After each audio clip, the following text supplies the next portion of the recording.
वाकई कमाल कर दिया। उनका परिश्रम, उनकी तैयारी, उनका तालमेल, सब कुछ बहुत अद्भुत रहा। मैं बागुरुम्बा दहऊ के में शामिल सभी कलाकारों को आज फिर से एक बार बहुत बहुत बधाई दूंगा। और मैं देश भर के सोशल मीडिया इन्फ्लुएंसर को भी बधाई देता हूं। मैं कल से देख रहा हूं कि इस बोडो परंपरा का उत्तम नृत्य सोशल मीडिया पे छाया हुआ है। मुझे पूरा विश्वास है देश और दुनिया के लोग कला और संस्कृति के भारत के नजरिए को, उसकी ताकत को पहचानेंगे और इस काम को बढ़ाने वाले सभी सोशल इन्फ्लुएंसर भी बधाई के पात्र हैं। मीडिया के मित्रों के लिए वो कल का शाम का समय जरा बहुत पैक रहता है, लेकिन आज सुबह से कई टीवी मीडिया वालों ने भी इस कार्यक्रम का पुनः प्रसारण शुरू कर दिया है। आप कल्पना कर सकते हैं ये कार्यक्रम कितना भव्य रहा होगा। साथियों, पिछले वर्ष मैं जुमरई महोत्सव में भी शामिल हुआ था। इस बार मुझे माघ बिहू के अवसर पर आने का मौका मिला है। एक महीने पहले मैं विकास परियोजनाओं के लिए यहां आया था। गुवाहाटी में लोकप्रिय गोपीनाथ बरदोलोई इंटरनेशनल एयरपोर्ट का विस्तार हुआ है। मैंने उसकी नई टर्मिनल बिल्डिंग का उद्घाटन किया था। साथ ही नाम रूप में अमोनिया यूरिया कॉम्प्लेक्स की आधारशिला रखी थी। ऐसे सभी अवसरों ने भाजपा सरकार के विकास भी, विरासत भी, इस मंत्र को और मजबूत किया है। यहां कुछ बंधु चित्र लेकर के आए हैं और ऐसे खड़े हैं, थक जाएंगे। आप भेज दीजिए, मैं ले लूंगा। आप आगे कलेक्ट करवा लीजिए। एसपीजी के लोग, ऐसे जो लोग चित्र लेकर आए हैं उनसे ले। अगर पीछे आपका आता पता लिखा होगा तो मेरी चिट्ठी जरूर आएगी। इधर भी, इस तरफ भी कोई नौजवान लंबे अरसे से कंधे पे कंधा खड़ा करके खड़ा है। मैं आप सब कलाकारों का धन्यवाद करता हूं। आपके प्यार के लिए, आपकी इस भावना के लिए मैं आपका आदर करता हूं।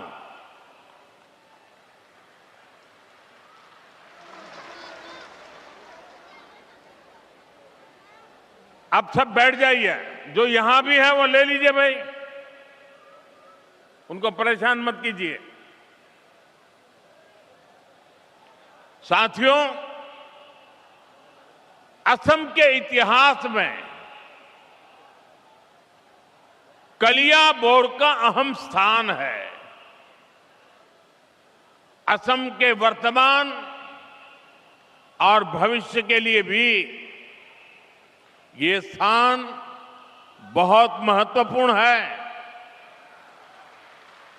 ये काजीरंगा राष्ट्रीय उद्यान का प्रवेश द्वार भी है और ऊपरी आसाम की कनेक्टिविटी का भी केंद्र है।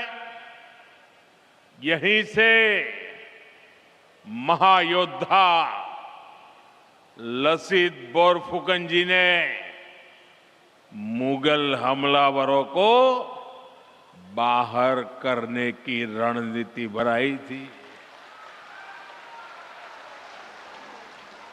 उनके नेतृत्व में असम के लोगों ने साहस, एकजुटता और दृढ़ संकल्प के साथ मुगल सेना को पराजित किया था। ये केवल एक सैन्य विजय नहीं थी, ये असम के स्वाभिमान और आत्मविश्वास का जयघोष था। अतीत में यहां से पूरे पश्चिमी असम की जिम्मेदारियां संभाली जाती थी। अहोम शासन के समय से कलियाबोर का रणनीतिक महत्व रहा है। मुझे खुशी है कि भाजपा सरकार में अब ये क्षेत्र कनेक्टिविटी और विकास का अहम केंद्र बन रहा है।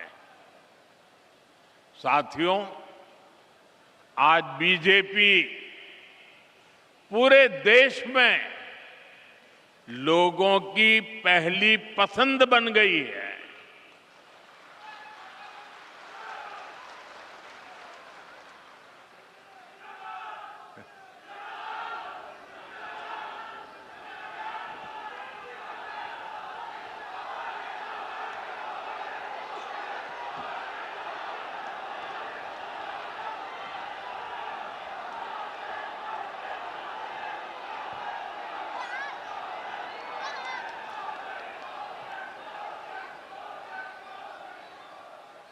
बीते 1-1.5 वर्षों से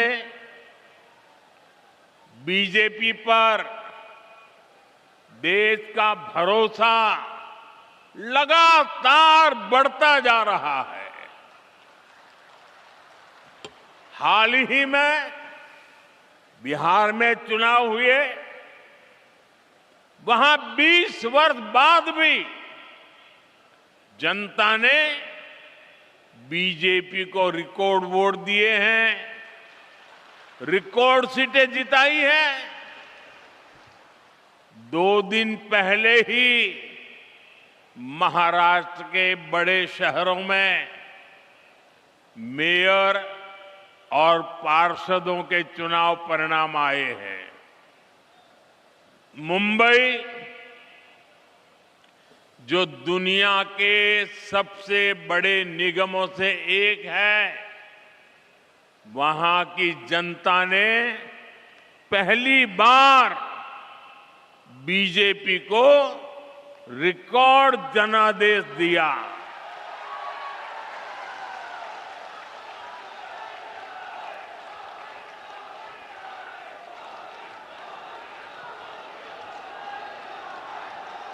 देखिए, जीत मुंबई में हो रही है, जश्न काजीरंगा में मनाया जा रहा है।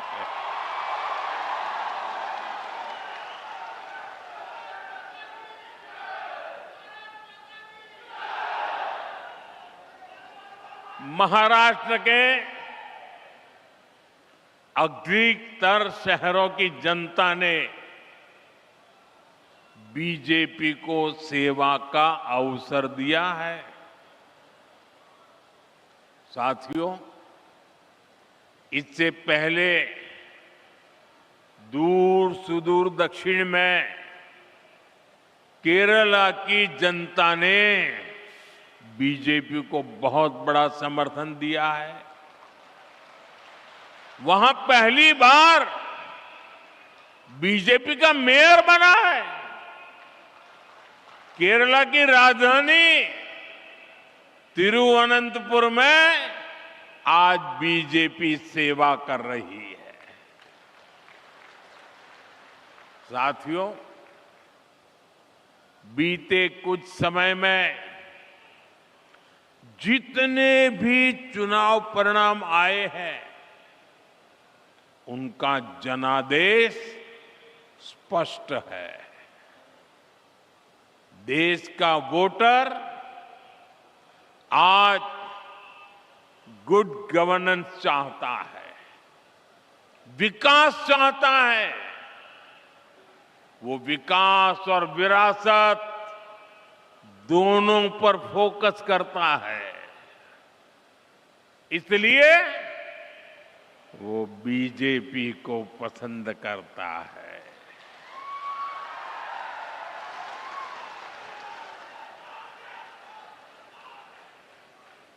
साथियों,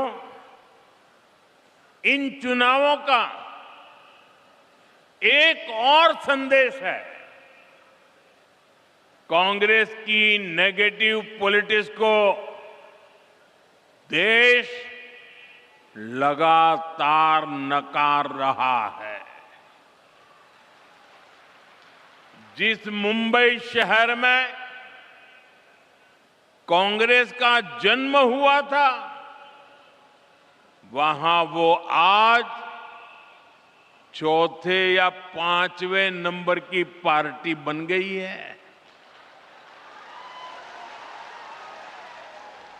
जिस महाराष्ट्र पर कांग्रेस ने सालों तक शासन किया, वहां कांग्रेस पूरी तरह से सिमट गई है। कांग्रेस देश का भरोसा खो चुकी है, क्योंकि कांग्रेस के पास विकास का कोई एजेंडा नहीं है। ऐसी कांग्रेस कभी असम का काजीरंगा का भी भला नहीं कर सकती। साथियों, काजीरंगा की सुंदरता के बारे में भारत रत्न डॉक्टर भूपेन हजारिका जी ने कहा था, आमार काजीरंगा धन्यो।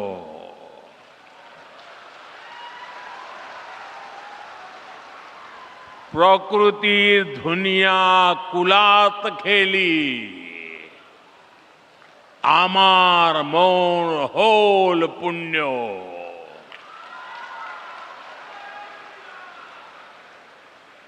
इन शब्दों में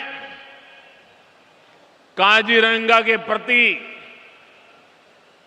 प्रेम की भावना है। साथ ही इनमें असमिया लोगों के प्रकृति से स्नेह की अभिव्यक्ति भी है। काजीरंगा केवल एक नेशनल पार्क नहीं है, काजीरंगा तो असम की आत्मा है, आत्मा।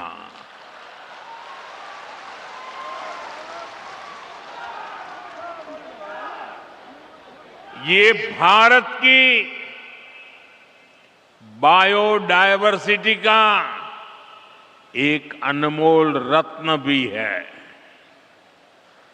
यूनेस्को ने इसे वर्ल्ड हेरिटेज साइट का दर्जा दिया है।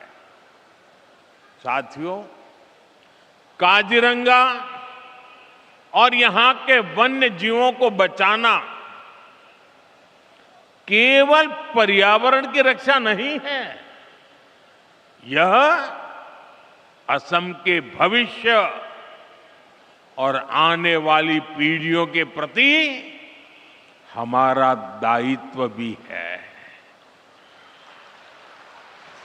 और सिर्फ मोदी का नहीं, आपका भी दायित्व है। और इसी को ध्यान में रखते हुए आज असम की धरती से नए प्रोजेक्ट की शुरुआत हो रही है। इनका बहुत व्यापक प्रभाव होगा। मैं इन प्रोजेक्ट्स के लिए आपको बहुत बहुत बधाई देता हूं। साथियों, काजीरंगा एक सींग वाले राइनो का घर है। हर साल बाढ़ के समय जब ब्रह्मपुत्र का जल स्तर बढ़ता है, तब यही सबसे बड़ी चुनौती सामने आती है। तब वह वन्यजीव ऊंचे इलाकों की तलाश में निकलते हैं। इसी रास्ते में उन्हें नेशनल हाईवे पार करना पड़ता है। ऐसे समय में राइनो, हाथी और हिरण सड़क के किनारे फंस जाते हैं। हमारा प्रयास है कि सड़क भी चलती रहे और जंगल भी सुरक्षित रहे।